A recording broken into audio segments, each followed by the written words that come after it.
Здравейте, аз съм Никол. Заповядайте в света на Политроник. Надявам се да се включите и да ви хареса тази презентация.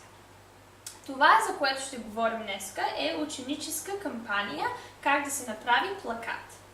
Значи, важно е да имате обединяваща тема. Да кажем някакъв спорт, баскетбол или футбол, нещо такова. Или ако вие искате да сте в някаква позиция, да кажем ковчежник, е важно темата да има нещо общо с пари.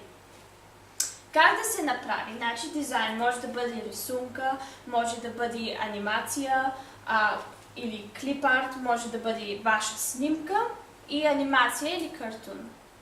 Значи, какви материали ще ви трябват?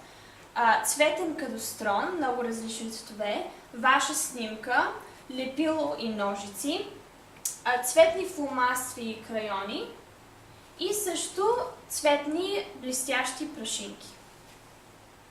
И е много важно вашия плакат да има много различни цветове, а не да е просто черно-бял.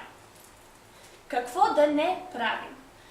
Важно е да не е много притруфен плаката, за децата да могат да се фокусират върху най-важното. Също е важно да няма много думи и да не е черно-бял.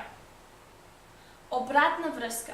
Преди да поставите плаката в училище, е важно да го покажете пред учители, пред родителите ви и пред приятели и вече те да дадат критика и вие да използвате тази критика да подобрите плаката ви.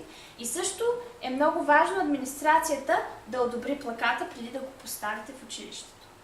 Место разположение. Къде ще поставите плаката? Ще бъде ли в коридора на училището или в столовата, където решите. Само гледайте да има много деца да се разминават. И даже може да направите по-малка форма плакати и да ги раздавате в междучасието или по време на час.